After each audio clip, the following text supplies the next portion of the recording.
Hello friends, मेरे सभी छोटे भाई बहनों को मेरा नमस्कार। तो आज जो हम क्या डिस्कस करने वाले हैं, स्मार्ट स्टडी का अलग तरीका। ठीक है। तो हम पहले क्या डिस्कस कर चुके थे, किस तरीके से नोट्स बनाने हैं, डिजिटल नोट्स किस तरीके से बनाने हैं, टेबल नोट से कैसे पढ़ना है, माइंड मैप से कैसे पढ़ना है। ये सारी चीज़ें हम डिस्कस कर चुके थे। आज है कि मैप्स के साथ कैसे स्टडी करें। ठीक है। मैप के साथ अब सारी चीज़ें बात करेंगे हम। कोई भी चीज़ें ऐसी नहीं है कि जो हवा में बात करेंगे। ऐसी चीज़ें जो सारी मैंने ना अप्लीकेबल अप्लाई किया था मैंने, और जो मैंने सीखा है वही आपको बताऊंगा, और सबका साइंटिफिक कारण भी बताऊंगा कि क्यों ना हमें मैप्स के साथ स्टडी करनी चाहिए, क्यों यूपीएससी की प्रिपरेशन है ना कंपैरेटिवली ज़्यादा टफ हो रखी है। क्योंकि ना लोग है ना सब सब्जेक्ट को एक ही अप्रोच से पढ़ने की कोशिश करते हैं। देखो भाई, मैं ना तो कोई ना मतलब कि जो स्कूल एजुकेशन थी उसमें कोई बहुत ज़्यादा मतलब कि ऐसे कोई रॉक स्टार जैसा था। ठीक है, मेहनती था, लगे रहते थे मेहनत करने, लेकिन रिजल्ट हमेशा उतना फ्रूटफुल नहीं आता था। तो हमेशा ऐसे लगता था कि एक मीडियोकर स्टूडेंट है। तो लेकिन जब जब मैंने ऐसे देखा कि यार कहीं अच्छे तरीके अपनाने से है ना बहुत सारे लोगों की ना लाइफ में चेंज आ सकता है। जैसे हमने बहुत सारे ना मेथड पहले भी डिस्कस किए थे, पोमोडोरो टेक्निक वगैरह, वो सब चीज़ें ना अपन ने डिस्कस की थी। बहुत सारे लोगों ने ना मतलब कि वो उसको अप्लाई किया। और आप कमेंट सेक्शन में जाके देखना कि बहुत सारे लोगों ने लिखा भी है कि हाँ सर, हमें पोमोडोरो टेक्निक का फ़ायदा हुआ है, हमें मतलब कि जो आपके अलग अलग जो स्टडी नोट्स हैं उनसे ना मतलब काफ़ी फ़ायदा हुआ है। अब मैं ये नहीं कह रहा कि आप ना मैप बना के स्टडी करोगे तो आपका पक्का सिलेक्शन ही हो जाएगा।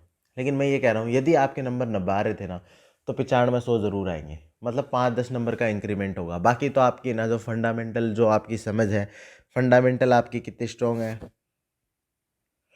उनके ऊपर है ना ये सारी चीज़ें क्या करती हैं, डिपेंड करती हैं। ठीक है।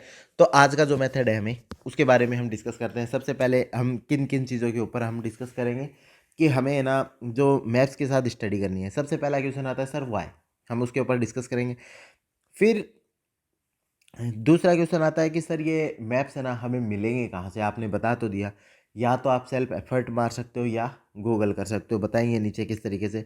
फिर सर इनकी यूटिलिटी केवल प्रीलिम्स में है या मेंस में है, इसके ऊपर भी डिस्कस करेंगे। और लास्ट में हम डिस्कस करेंगे किस तरीके से आप एक स्मार्ट एस्पिरेंट होकर अपना टाइम बचा सकते हो, और उसी टाइम में मतलब आप अलग अलग चीज़ें कर सकते हो। जैसे बहुत सारे एस्पिरेंट मुझे पूछते हैं, सर आपने आरएस की, नेट की, और जो आपकी प्राइवेट जॉब की भी, और है ना मतलब यूपीएससी की भी, इन 3-4 तैयारियों को एक साथ किस तरीके से कर लेते थे। तो उसका कारण था कि यार आप थोड़ा सा ना मतलब इनोवेटिव तरीका, थोड़ा सा एक नवाचार कर दोगे ना अपनी स्टडी के अंदर, तो आपके पास थोड़ा टाइम बच जाएगा, और उस टाइम में दूसरा कर लोगे। क्योंकि यदि मैं कर सकता हूँ ना तो आप भी कर सकते हो, इतना मैं श्योर शॉट कह सकता हूँ। ये जो लोग है ना, देखो, जो लोग मेरे साथ तैयारी करते थे ना, उनको मेरा रिजल्ट जब आया था ना, तो ना मतलब कि उनको यकीन नहीं हुआ था कि यार ये बुढ़ानिया का रिजल्ट आ गया। वो मतलब अपने मतलब यकीन नहीं कर पाए थे। और मुझे पता है, जैसे हम जो बहुत सारे लोग तैयारी करते थे साथ में, तो उन्होंने रिजल्ट देखने के बाद है ना मतलब उनको एकदम शौक सा लग गया था, कुछ तो रोने लग गए थे कि यार इससे मतलब कितना शानदार रिजल्ट कैसे आ सकता है। तो ये मेथड्स आप भी अपनाओ, आप सबको सरप्राइज कर दो। ठीक है। तो चलो, पहला क्वेश्चन आता है वाई, सर कि हमें मैप्स क्यों बनानी चाहिए। तो यार हमारी जो मेमोरी है ना, वो ना फोटोजेनिक मेमोरी है। मतलब हमारा दिमाग याद करने की कोशिश करता है ना, वो फोटो के अंदर याद करने की कोशिश करता है। ठीक है। दूसरा ना, मैंने जब साइकोलॉजी में पढ़ रहा था, तब मैंने एक चीज़ को एनालाइज, एक चीज़ को मैंने मतलब एक थ्योरी थी उसको पढ़ा था। उस थ्योरी में ये बताया था कि आदमी हर चीज़ को एज ए वोल देखता है। अब उस थ्योरी का तो नाम अभी मैं भूल गया, लेकिन मैं कमेंट सेक्शन में उसको पिन कर दूंगा। तो उसमें जैसे कि आप एक नई मतलब टाटा सफारी देख रहे हैं, तो आप पूरी टाटा सफारी को एज ए होल देखोगे, ना कि ऐसे देखोगे कि टाटा सफारी का हैंडल कैसा है या टाटा सफारी का ना मतलब कि टायर कैसा है फर्स्ट इंस्टेंट में। फिर आप जब डीप जाओगे तो आप एक एक पार्ट को एनालाइज कर सकते हो। जैसे ताजमहल देखा, तो ताजमहल का आप अकेला गेट नहीं देखोगे, पूरे ताजमहल को एनालाइज करोगे। ये ब्रेन की एक पावर होती है। ठीक है। तो ब्रेन की क्या दो पावर, पहली पावर है फोटोजेनिक, यानी वो फोटोज को याद करने की कोशिश करता है। दूसरी ब्रेन की पावर होती है कि वो हर चीज को एक साथ एज ए होल देखता है। तो एज ए होल देखने के लिए आप ना मैप के साथ स्टडी कर सकते हैं। मैप में क्या होता है ना, पूरा और ऑल होता है। तो अब देखते हैं हम किस तरीके से, मैप आपको एग्जाम्पल बताता हूँ। ठीक है। ये देखो, अब इंडिया के नेशनल पार्क याद करने हैं, तो आप ना कोशिश करके देखो, या तो इंडिया के नेशनल पार्क है ना, आप एक लिस्ट बनाओ। देखो 3 ट्रेडिशनल मेथड कौन से हैं? ट्रेडिशनल मेथड है कि आप ना मतलब ऐसे कि जम्मू कश्मीर के अंदर ये नेशनल पार्क है, उसके बारे में आपने एक पैराग्राफ पढ़ लिया, फिर दूसरे पार्क के बारे में ना पैराग्राफ पढ़ लिया, इस तरीके से करो, कम याद होगा। दूसरा तरीका क्या है, अपने जो पहले डिस्कस कर चुके हैं, ऊपर जाके देखना, टेबल नोट्स का ऑलरेडी एक वीडियो है। तो यदि टेबल नोट्स वाले से पढ़ोगे तो रिलेटिवली थोड़ा और आसान हो जाएगा। लेकिन आप माइंड मैप से पढ़ोगे ना, तो जो माइंड मैप नहीं, ये जो अपना मैप के थ्रू स्टडी करोगे ना, तो आपको ना बहुत लंबे टाइम के लिए याद हो जाएगा। जैसे अब इसमें क्या ना, आपकी इमेज छप जाएगी कि हाँ ऊपर है ना 2-3 नेशनल पार्क हैं, फिर इधर नामदफा, काजीरंगा, ये कुछ पार्क्स हैं, इस तरीके से याद कर सकते हो। ठीक है, और एग्जाम्पल दिखाते हैं। अब देखो ये फोक डांस वाला है। यार देखो, ज्योग्राफी और इन्वायरमेंट, इन दोनों में तो आपको मैप का याद करना एक one of the best method है, तो उनको तो याद करना है और वो सबको पता है। लेकिन आप ना हिस्ट्री और ये जो इकोनॉमी, जो अपनी आर्ट एंड कल्चर याद करने में किस किस को प्रॉब्लम आती है, कमेंट सेक्शन में यस करो, ताकि हम आर्ट एंड कल्चर को अलग से डील करने का एक मेथड है, तो वो है ये मेथड। देखो अब जैसे कि आप आगे जम्मू कश्मीर में, भाई जम्मू कश्मीर में रो फिकत और मंडा और ये मतलब डानी नाच वगैरह कुछ है, तो अब आपको ऐसे ध्यान रहेगा कि ऊपर ही ऊपर जम्मू कश्मीर था, उसमें 4 थे। ठीक है, तो इस तरीके से आप ना मैप बना के ना उन चीज़ों को क्या कर सकते हो ना, याद कर सकते हो। ठीक है, अब इस तरीके से देखो, यदि आपको ये लगे कि सर ये तो कुछ ज़्यादा ही कॉम्प्लिकेटेड हो रहा है, तो आप ना इंडिया के मैप को 4-5 हिस्सों में डिवाइड कर ले सकते हो, जो मैं करता था कि नॉर्थ ईस्ट को एक बार अलग से डील करना है, ऊपर नॉर्थ वालों को अलग से करना है, साउथ वालों को अलग से करना है और मिड को अलग से करना है। तो 3-4 पार्ट में करने से ना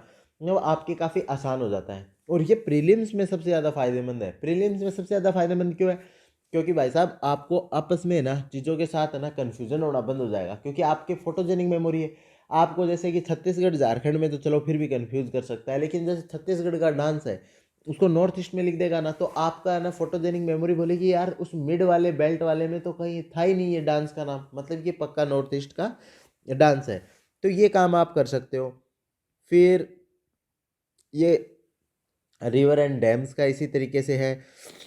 फिर आप देखो ये क्लासिकल डांस वाला है। क्लासिकल डांस वाले में कई बार आ जाता है कि ना महाराष्ट्र का क्लासिकल डांस, एक क्लासिकल डांस महाराष्ट्र से भी है, तो उस प्रकार के जो क्वेश्चंस है ना वो इससे आसानी से डील हो सकते हैं। और इसमें क्या है ना कि जो आपकी इनकी जो जिस स्टाइल में ये डांस कर रहे हैं वहाँ से भी कई क्वेश्चन सॉल्व हो सकते हैं कि त्रिभंगा मतलब पोजीशन कौन कर रहा है, असम का डांस है क्या, मणिपुरी का डांस है क्या। तो इस तरीके से मैप से करने से कुछ चीज़ें क्या हो जाती हैं, काफ़ी आसान हो जाती हैं। ये तो मैंने ना सुपरफिशियल बता दिया, ये तो सारी की सारी चीज़ें है ना सब लोग ही कर रहे हैं, लेकिन आपको एक स्टेप आगे जाना है। एक स्टेप आगे जाना का मतलब ये मैप मिलेंगे कैसे, या तो आप अलग अलग गूगल करते रहो। ठीक है, बहुत सारी आईएएस की वेबसाइट हैं, बहुत सारी कोचिंगों ने क्या किया ना, अभी कंटेंट बनाना स्टार्ट कर दिया, इसके ऊपर मैप के थ्रू ना सारी चीज़ें कराना स्टार्ट कर दिया। ठीक है, तो अब थोड़ा सा तो ना मतलब मेरे को लगता है कि आपकी प्रिपरेशन में ना थोड़ी सी हेल्प क्या कर रहे हैं, आपके कोचिंग वाले ज़्यादा कर रहे हैं, क्योंकि जो चीज़ हम चाहते थे ना कि इस फॉर्म में मिले, जैसे हम चाहते थे कि कॉन्स्टिट्यूशनल बॉडी और नॉन कॉन्स्टिट्यूशनल बॉडी का एक चार्ट बना हुआ आ जाए, तो ना हमारे लिए कितना इजी हो जाएगा, तो हम ना मतलब उसको खुद बनाते थे। लेकिन अब आपको बहुत सारी कोचिंग्स क्या करने लगी, प्रोवाइड करने लगी। तो इसी तरीके से जो ये आपको मैप बनाने हैं, आप किसका मैप बना सकते हो, आप बना सकते हो आर्किटेक्चर का, मतलब टेम्पल्स का मैप बना लो। पूरे इंडिया का ये अपना पूरा मैप लेके आओ बाहर से, और है ना उसको पूरा बना लो, और उसके अंदर जैसे मतलब आपने एक में टेम्पल बना दिए, एक में पेंटिंग बना दी, एक में ना मतलब कि आपने सारा देखे कि आर्किटेक्चर के और जो बाकी स्तूपा वगैरह हैं वो बना दिए। इसी तरीके से आपने फिर डांस फॉर्म बना दी, लैंग्वेज बना दी, स्क्रिप्ट्स वगैरह बना दी। इस तरीके से पूरा आर्ट एंड कल्चर है ना वो आप मैप के थ्रू बना सकते हो। अब आपकी सर ये मैप मिलेंगे कहाँ से, तो यार इसमें आप ना थोड़ा सा लकी हो, क्योंकि ये देखो इस ना प्रेपलेटर वाले चैनल पे ऊपर है ना, ये देखो ये सर हैं जो हेमंत जा सर हैं, उन्होंने क्या किया ना कि जो आर्ट एंड कल्चर का ना state wise painting and literature, तो आप क्या करोगे, इधर अपना मैप बनाया आपने, मैप बनाया जैसे कि ये मैप बनाया है आपने। ठीक है, और अब इसमें ये यहाँ पेंटिंग, यहाँ पेंटिंग, यहाँ पेंटिंग, यहाँ पेंटिंग, यहाँ पेंटिंग, यहाँ पेंटिंग, यहाँ पेंटिंग, यहाँ पेंटिंग, इस तरीके से पेंटिंग को याद करोगे ना, तो आपके लिए ना काफ़ी आसान हो जाएगा। इसी तरीके से इसमें क्या है ना कि आपको ना स्टेट वाइज है ना मतलब कि ये देखो आर्किटेक्चर, इसमें टेम्पल्स वगैरह ना स्टेट वाइज है ना, सारे के सारे हैं। ये एक अच्छा तरीका है जिसके थ्रू हमें याद कर सकते हैं। एग्रीकल्चर इंडस्ट्री सर्विस, ये मेंस के अंदर भी टॉपिक आता है। तो ये मतलब कि स्टेट वाइज जो चीज़ें याद करना है ना, वो एक अलग तरीका है जिसके थ्रू याद कर सकते हैं। तो क्या सर कि हमें ट्रेडिशनल तरीके से नहीं पढ़ना, जैसे कि हम मतलब एक एक टॉपिक को लेके चलते हैं कि टेम्पल में नागरा स्टाइल टेम्पल पढ़ते हैं, द्राविडियन पढ़ते हैं, उसर पढ़ते हैं, वो तो पढ़ना ही है। वो तो क्या है, आपके फंडामेंटल क्लियर करेगा। लेकिन ये सेकंड जैसे मतलब कि अपने कुछ होता है ना कि टू स्टेज मतलब सिक्योरिटी होती है, उस तरीके से आपके दिमाग को प्रोटेक्ट करने की ये टू स्टेज स्टेट मतलब एक स्ट्रेटजी है। फंडामेंटल तो आपको पढ़ना ही है। बाकी आप क्या करोगे ना, इस जो ये सीरीज है इनकी A to Z सीरीज है भारत वाली, उसके थ्रू आप क्या कर सकते हो ना, इसी तरीके से आप ट्राइब्स वाला जो है उस वाले पार्ट को कर सकते हो। मैंने तो इवन जो मॉडर्न हिस्ट्री की जो अपनी कांग्रेस और उनकी ऑर्गेनाइजेशन वगैरह थी, या फिर जो अलग अलग इवेंट्स होते थे कि जैसे किसानों ने कहीं इवेंट कर दिया, ट्राइबल इवेंट कहीं हो गए, तो उनको मैप्स के थ्रू ही याद करता था और मुझे याद करने में काफ़ी आसानी होती थी। कोई आप सब लोग आज एक ट्राई कीजिए कि आप एक बार एक नॉर्मल तरीके से पढ़ने की कोशिश कीजिए, फिर मैप के थ्रू पढ़ने की कोशिश कीजिए, और आपको क्या लगता है कि मैप के थ्रू पढ़ने से आपको कितना फ़ायदा हो रहा है। आप इसको कमेंट सेक्शन में ज़रूर बताइएगा। और दूसरा, यार जो भी वीडियो देख रहे हैं वो सारे भाई बहन इस चीज़ को सब लोगों के साथ शेयर करें। यदि किसी को भी आपके शेयर करने की वजह से फ़ायदा होता है, वो यदि पटवारी बनता है, क्लर्क बनता है, तो एक की ज़िंदगी में चेंज लाएगा, वो बहुत बड़ा चेंज लाएगा। उसकी ज़िंदगी, उसकी फैमिली, उसके मम्मी पापा, उसके पूरे जो परिवार, सोसाइटी के अंदर एक पॉजिटिव इम्पैक्ट हम ला सकते हैं। तो इसको मैक्सिमम लोगों के साथ शेयर करें, ठीक है। फिर प्रीलिम्स में तो यूटिलिटी देख ली कि ना, मतलब हम कंफ्यूज नहीं होंगे क्योंकि हमें पता होगा कि ये चीज़ यहाँ है और बहुत सारे फैक्ट्स हमें याद होंगे। मेंस के अंदर भी, मैं मेंस के अंदर बहुत सारी चीज़ों में है ना, मतलब कि ये जो मैप थे वो ड्रॉ करके आ जाता था। जैसे कि RS के एग्ज़ाम के अंदर जब है ना, मतलब कि क्वेश्चन पूछा था कि किस तरीके से सॉइल इरोजन वगैरह होते हैं, तो उनके ना सॉइल इरोजन हर जगह अलग अलग कारणों से होते हैं, मैप बना के वो कारण बता दिए। इंडिया में यदि वो जैसे कम्युनलिज्म से रिलेटेड कोई क्वेश्चन आ गया, या ना मतलब रीजनलिज्म से रिलेटेड क्वेश्चन आ गया, यदि यही बढ़ा दिया, फिर ना अलग अलग एरिया में कहाँ पे कौन सा रीजनलिज्म का इशू है, उन इश्यूज़ को हमने क्या कर दिया, बता दिया। इसलिए ये प्रीलिम्स और मेंस दोनों में है ना, ये मैपिंग का मेथड है, बहुत काम आएगा।